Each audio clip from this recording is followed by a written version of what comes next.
Alright, YouTube, did you watch Trump's speech? I did. I watched the whole thing from start to finish. And it was legendary. No, this is a Trump. If you looked out onto the crowd and you saw poor Nancy Pelosi's face, the reason she looked uncomfortable, like she was about to pass out or break out in a sweat, had nothing to do with the fact that she doesn't personally like Trump. That's on the back burner at the moment. I think it had more to do with the political prospects of her actual party. Because watching what Trump did tonight was like watching someone who you completely and utterly discounted suddenly win something. Somebody who comes totally from behind and accomplishes something you didn't even think within their physical realm of possibility. The Democrats and the media and many others for some time now have portrayed Trump as utterly off-kilter, incapable of following a script, incapable of encouraging unity, incapable really of doing much of anything other than being Adolf Hitler, or so they claim all the time.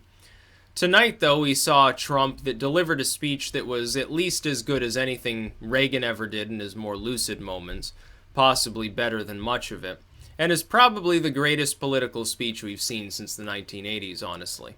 I mean that. Herbert Walker never delivered a speech that good. George W. never did. Bill Clinton, I guess, kind of came close at times, but not quite. Obama's the other only significant speaker that we've had in the last few decades.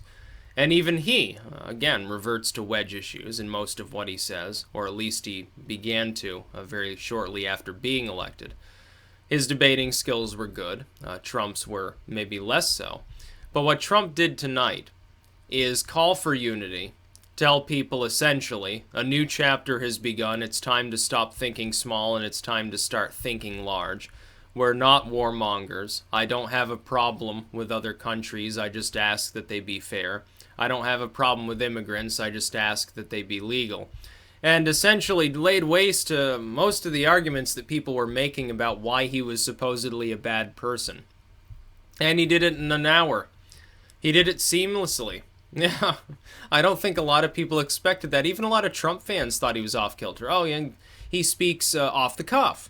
And so sometimes he makes mistakes. He didn't make any mistakes here. His delivery was virtually perfect. What he said was virtually perfect. There was one moment at the very end of the speech, I wonder if you caught this, where he waved his hand over towards the Democrats and talked about mistakes of the past, I think it was, or was he talking about obstruction and partisanship?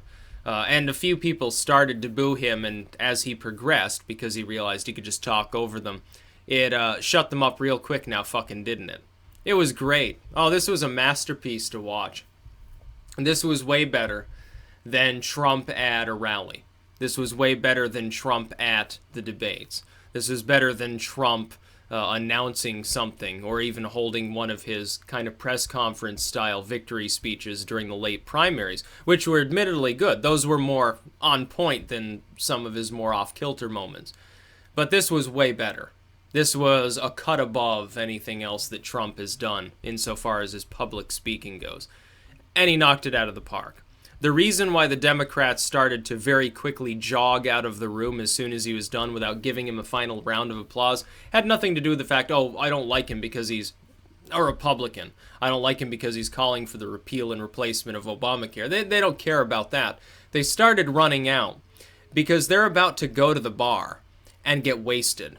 Or they're about to go back to their congressional apartments like a bunch of frat boys to hang out with the other Democrats to try to, before their minds melt down, to try to plan some sort of strategy to deal with someone they completely and utterly underestimated.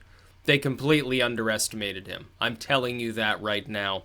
They're probably looking back wishing they didn't nominate Tom Perez as the head of the DNC going into a period of time when they know Trump is going to do this again. If he's capable of doing it once, he gets a positive reception. Even the media right now is like, yeah, this is a pretty good speech. And those are groups that virulently hate him. Even they're willing to say it was a good speech. What do you think's going to happen to the Democrats over the next few months? Trump is going to browbeat them into the ground. It's going to be masterful. Herein lies his grand strategy. And the thing is, he was always capable of speaking like that. It's just he chose not to. He spoke off the cuff to the average person because he knows that's what they want to hear, at least delivery-wise. His message has remained astonishingly consistent from day one to now. He's not changing that just to fit the audience. A lot of politicians do that. He learned differently. He's not going to change the message, he's going to change the delivery. Bravo! Perfect strategy.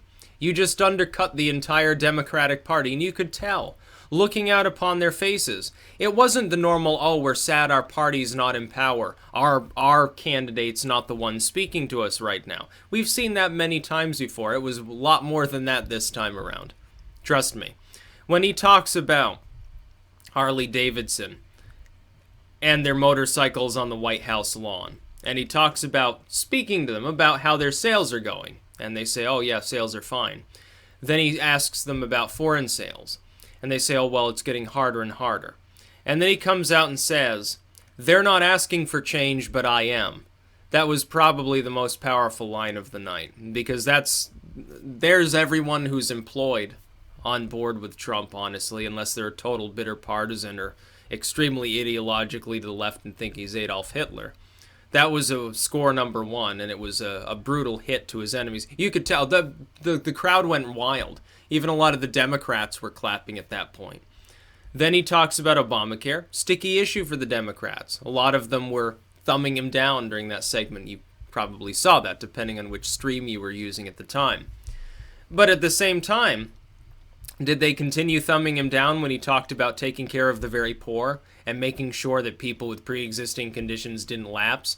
Which is something I said, yeah, he's not going to let them lapse because he's going to end up killing 1 million people. He's not that fucking crazy. You'd have to be a total lunatic to do that. It was never in his MO to make such a decision. He was always going to preserve their health insurance. He's willing to accept that. He doesn't have a problem with it. And all of a sudden, the Democrats, once again, they're forced to clap him. What are they going to do? Sit down? They're going to sit down during his whole speech. They're not going to clap for the war veteran, or the widow, rather, of a dude who died in combat. They're not going to clap for the idea of continuing to cover pre-existing conditions. They're not going to clap for X, Y, and Z. It is never a possibility. He had them up and clapping sometimes.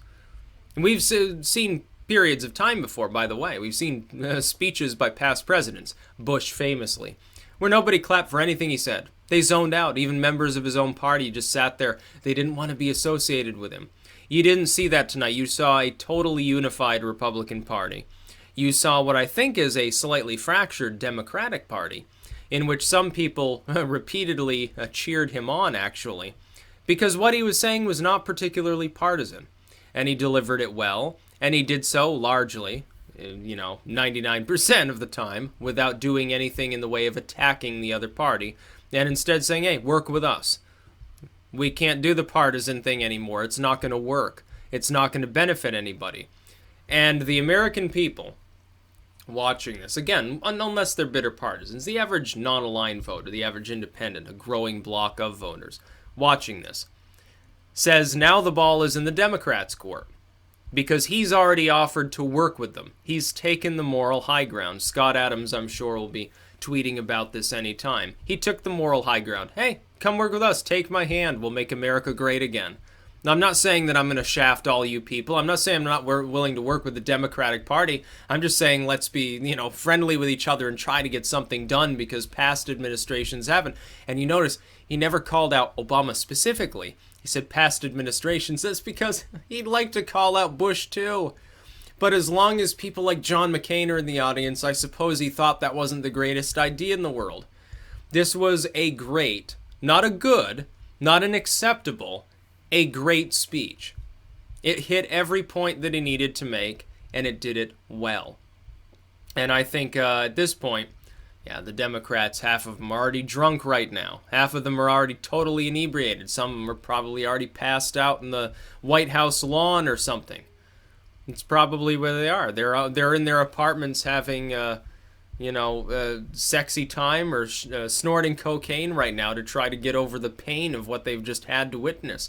Oh shit, Donald Trump is actually a really good speaker. We're in 2020, we're going to be running against the next Ronald Reagan. What the fuck are we supposed to do? And you could see their expressions. Nancy Pelosi, though, If you could encapsulate the entire speech in one image, it would be Nancy Pelosi's very sweaty looking, extremely nervous face. It was worth 10 billion words.